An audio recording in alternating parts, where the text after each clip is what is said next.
Hello everyone, this is LTV Gaming and welcome back for another video of Sword of Convallaria. And today we're going to be taking a look at what has been added for this week. And this week is mostly for the new Destined banner. Well, I should say the Destined banner that's filled with recycled units, I would say. But first let's look at the events and see what we are expecting here.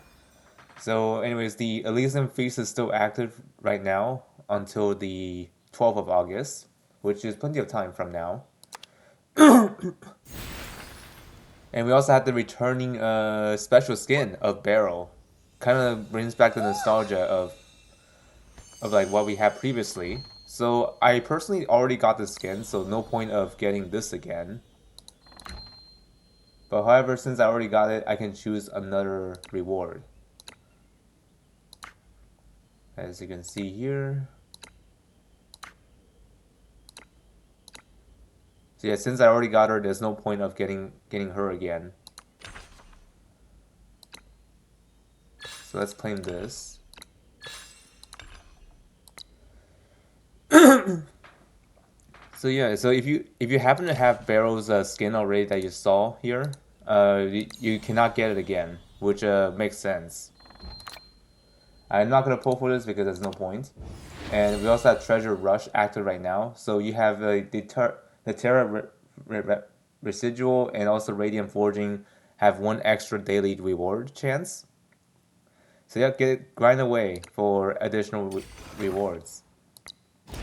Pretty neat. And I'm gonna show you proof that I got that skin already. So as you can see here, I already acquired it. Like this one right here. Oh, this is the 5-star version. Yep, this is the skin that was mentioned in the event, as you see here. I already got it, so I can't get it again, which makes sense. I'm gonna use this background here.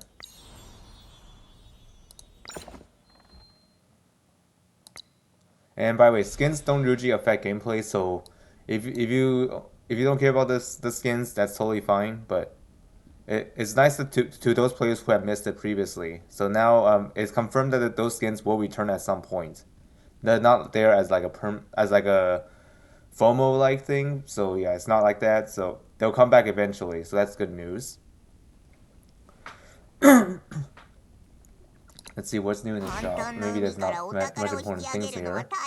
Okay, so there's some new packs that's gonna come. That's gonna be go for the events that's active right now, which is like the one that you use for the skin, of course, the skin purchase. And also you can get those tickets from using Hope Luck sites, which I don't recommend because this is purely just skin. Now let's go to the banners and see what we are expecting here. So this is the banner that was already out for time being. Like for Luffy, this will be here for one more week. So if you need him, do so as soon as possible. Otherwise, he's gonna be gone, and then it'll be difficult for you to get him again. You could still get him as off banner though. Just to let you know, along with his weapon, of course. And then this time we're gonna look at the new Destined banner. This one features Kvare and Luvata. So let's see what these two are. So Kvare, I'm just gonna give you a brief in-depth look of what they do. So Kvare, this is what he looks like as a 1-star, and this is what he looks like as a 5-star. So anyways, his kit is based around the roster mark. So whenever the enemy like get hit by Kvara's skills, like whenever they get inflicted by roster, they're gonna take a lot of damage out of it. We've just seen countless times in the events that was featuring him. So yeah, as you can see here, this is his trait. Basically, when removing roster from the target, increase the character's attack and defense by 5%, up to 20%, and this will last until the end of the battle. And this one cannot be dispelled or immune. And then at the end of the turn, cast the roster skill on the closest enemy without roster within 5 tiles around the character, which is super useful. And then when they are like And then there's like the effect like a called the like a like gains an additional skill called roster, which is an instant skill. Inflict roster and life loss equal to 60% of the character's M attack on the enemies without roster for 3 turns. Can be used up to 2 times per round when using the skill roster for the first time each turn. So yeah, roster is just something that you need to be aware of if you're fighting against them. So, anyways, the roster will basically like cause them to be marked, and then if they were hit by certain conditions, they are gonna lose a lot of HP out of it. So yeah, he's kind of like a vampire, to be exact, but minus the life steal, not like that. It's just life loss. Conviction. This is the one skill I was talking about. So if the enemy that has roster, it's gonna dispel all their buffs before attacking, and additionally deals damage equal to 100% of the character's M attack, which is nasty, absolutely nasty. And there's also this here, which is the healing skill, which basically heals a target for 40% of the M attack. And keep in mind that this can only be used one time. As you can see here, you may pause the video if you want to see the full description for yourself. This is the moment for rain. This is a 3 turn cooldown, and this is the one that is very powerful. Uh, like especially against enemies with roster mark on there. So when that happens, they'll be inflicted with piercing vulnerable 2, reaction skill block, passive skill block, and isolate for 2 turns before attacking, which is absolutely nuts. And then there's the Will of Victory. It's an instant skill, grants potential burst to a target for 2 turns. After casting, the skill switches to Flaming Wind type, Kvari's collection, which is oof. As you can see here, there's a lot of stuff to look at here.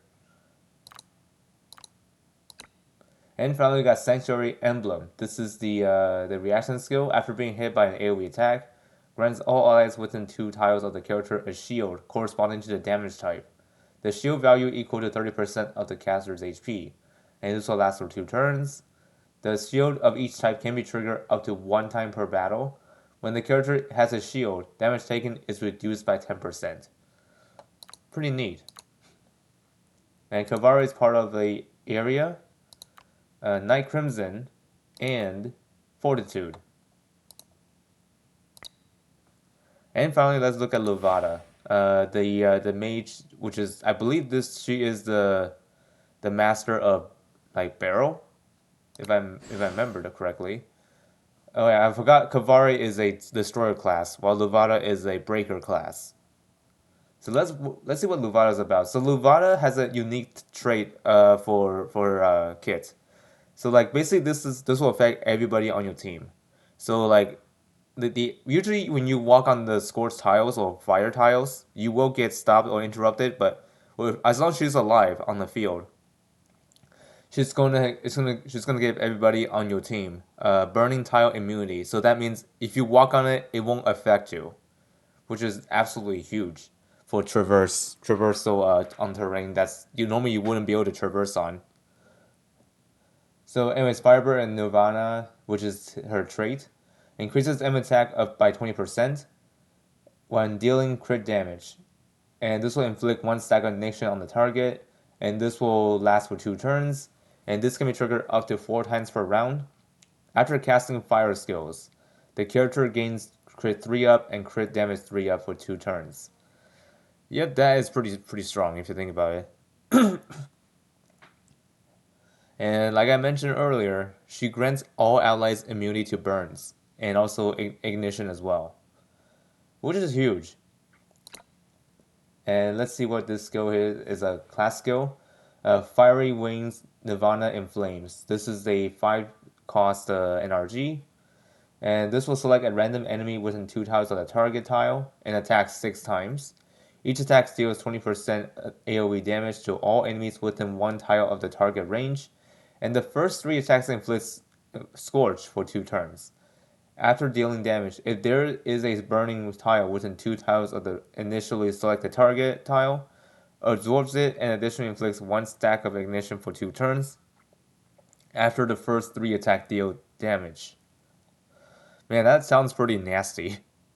Like she relies on fire, and whenever that happens, she's gonna cause even more chaos on the field. Then there's the 3-turn cooldown skill called Fiery Wings of Freedom. It's an instant skill. The character teleports to any burning tiles and deals 50% fire magical damage to all enemies within the 1 tile radius of the character. The tiles within range are forcibly turned into burning tiles. And this can be activated anywhere on the map, as you can see here. Look at the grid of it. Crazy, isn't it? You can teleport to anywhere as long as there's fire. Absolutely nuts. And then there's also Meteor Flame.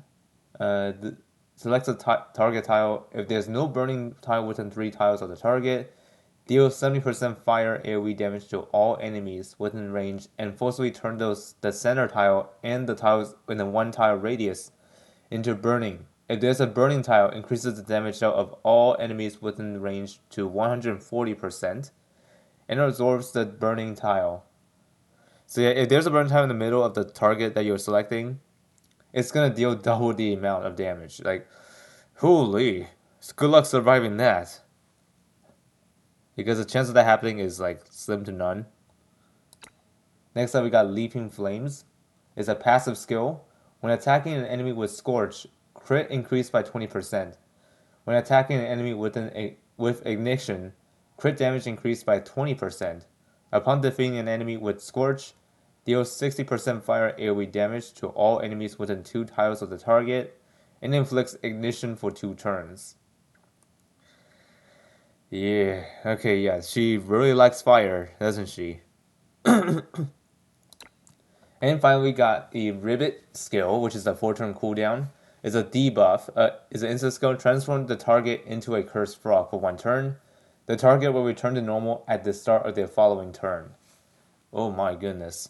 So yeah, this skill is dirty. So basically, it turns the enemy that she selected into a cursed frog, which basically means that they are not going to be able to do anything else besides moving, which basically like they can only move 1 tile, and then they're immune to buffs, debuffs, knockback, and teleportation, and does not take any damage. So yeah, there's an upside on this one. So like even though if you are cursed by this, you're not gonna take damage, but you won't be able to do much out of it until you finish your turn. Oh, pretty nasty if you think about it. And this what she looks like as a 1 star, and this is a 5 star. It looks pretty neat. And for the faction, she's part of Propel State, as well as Aggression. So yeah, that's pretty much it here. Hope y'all find this video helpful or informative, and I'll see y'all next time. And I'm not planning to summon here because I already used my resources on Luvata, so I won't be summoning here at all. So anyways, see y'all next time.